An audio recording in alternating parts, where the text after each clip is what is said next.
दोस्ती करो कॉलेज वाली से,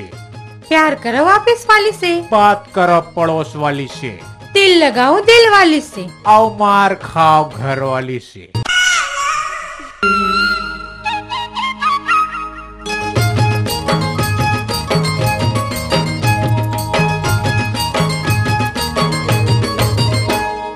हे रे गोरी धनिया डोली कोयली बरन तोर बोली, हे रे गोरी धनिया डोली कोयली बरन तोर बोली, दो किन सिर तनी मान से काबर वो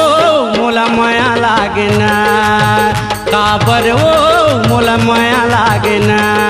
हे रे गोरी धनिया डोली कोयली बरन तोर बोली, हे रे गोरी धनिया डोली कोयली बरन तोर बोली, गौ किन सिर तनी मान से काबर वो मोला माया लागना, काबर वो मोला माया लागे है रे, काबर वो मोला माया लागना, काबर वो मोला माया लागना।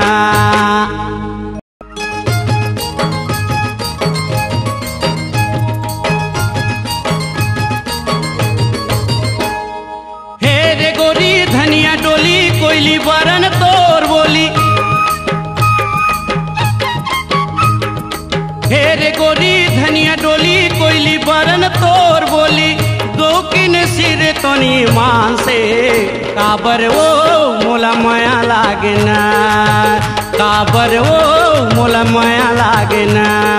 हे रे गोरी धनिया डोली कोयली बरन तोर बोली, हे रे गोरी धनिया डोली कोयली बरन तोर बोली, गौ किन सिर तनी मान से काबर वो मोला माया लागना, काबर वो मोला माया लागे है रे, काबर वो मोला माया लागना, काबर वो मोला माया लागना।